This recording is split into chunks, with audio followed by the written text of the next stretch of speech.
Magandang araw mga kaibigan. Bigyan natin ng reaksyon na opinion itong post ang balita ngayon. Title, This Administration's Days Are Numbered. Bilang na ang araw ninyo. Ito ang pahayag ni dating Presidential Chief Legal Counsel Salvador Panelo kasunod ng paglabas ng sinasabing joint affidavit ng mga nagpakilalang dating sundalo at marines na umano'y nagdedetalye ng mga paghahatid ng malalaking halaga ng mali-malitang pera sa ilang opisyal ng pamahalaan. Sa panayam, tinukoy ni Panelo ang bigat ng dokumento. Affidavit, joint affidavit, mabigat yun. It says a lot of things about the government as well as those in cahoots with them. Nang tanungin kung naniniwala siyang nagsasabi ng totoo ang mga lumanta, diretsa niyang sinagot, masyadong detalyado para sabihin mong they have the pictures, they have the names, they have the plate numbers, kompleto Pati yung mga picture ng mga ICC investigator, kuha lahat ibig sabihin, malakas ang ebidensya. Batikang abogado ito. Ang tinutukoy ni Panelo ay ang umano'y ebidensyang kalakip ng mga salaysay. Mga larawan, pangalan at detalye ng mga sakyanan na aniyay nagpapabigat sa aligasyon. Nauna nang itinanggi ng kampo ni Marcos Jr. ang anumang paratang ng kickback. Iginiit ng Malacanang na walang basihan ang akusasyon. So, again, ang labanan is battle of public opinion. Dahil dinideny ng mga inakusahan, ang mga nag-akusa, nagsabi na ng kanilang nalalaman, dito naman sa kabila, hindi yan totoo. Kaya tayong mga taong bayan, bahala na tayong pumorma ng ating paniwalaan. Mabuti sana kung patawag itong dating mga sundalo, patawag sa isang inquiry, sa Senado ba man, kahit saan, para maisalang sila sa cross-examination. Doon mo malalaman kung nagsasabi sila ng totoo o hindi.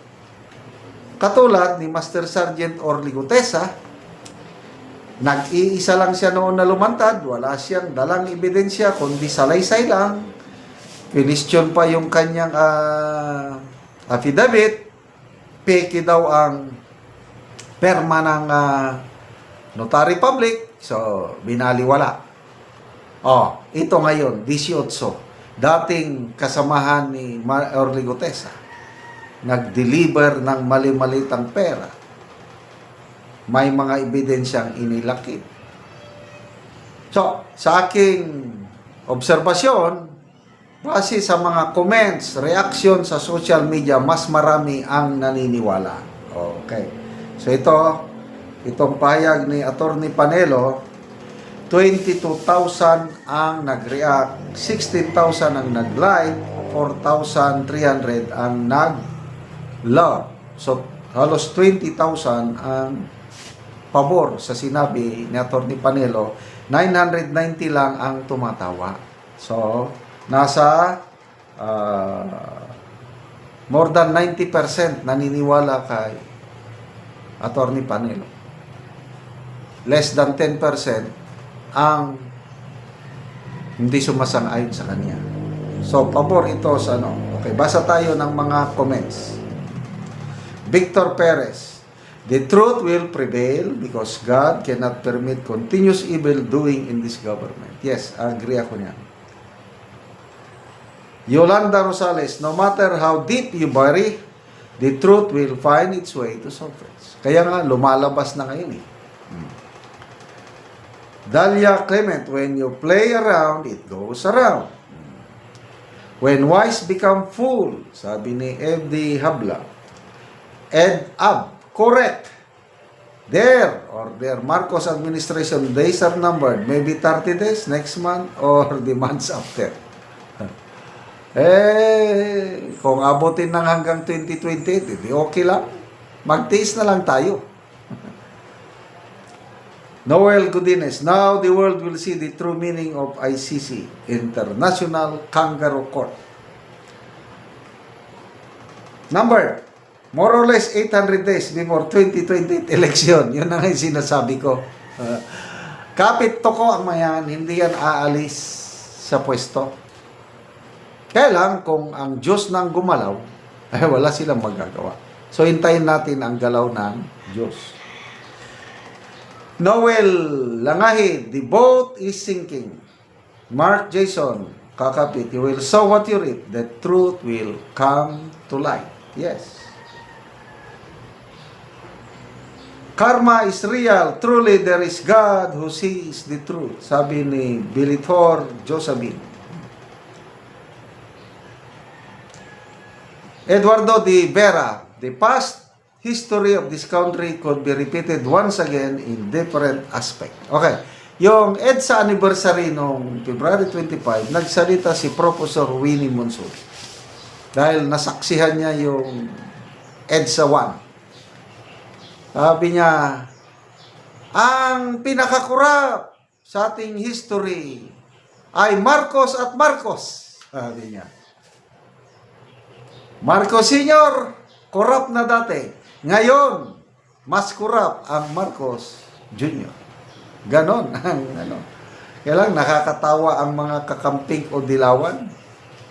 Yung Marcos na isinusuka nila ngayon, noon, ngayon parang gusto na nilang kaibiganin, makipagkoalisyon para manalo lang sila sa 2028. Kaya lumalabas, parang handa silang makipagkoalisyon sa Marcos administration para ang maging kandidato sa 2028 dalawa lang, VP Sara at ang kandidato ng pinagsamang kakamping Dilawan at Marcos administration. Ay nako.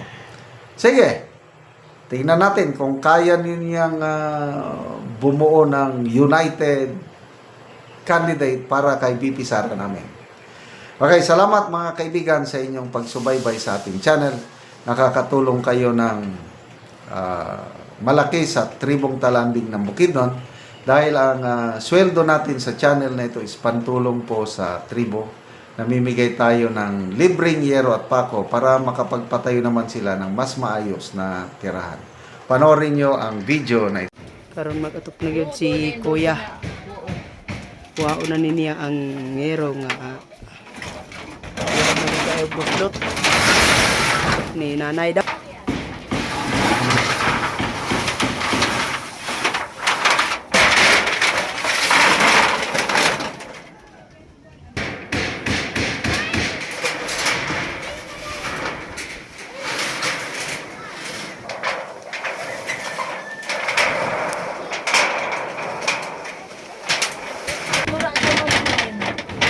Isok-sok ba?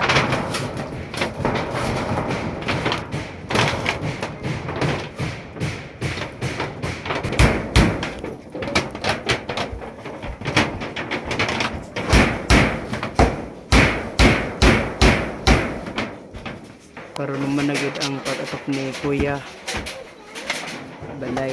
So maayo na gyud nga tan-awon. Kadili naman ingon pareha ganina nga buslot.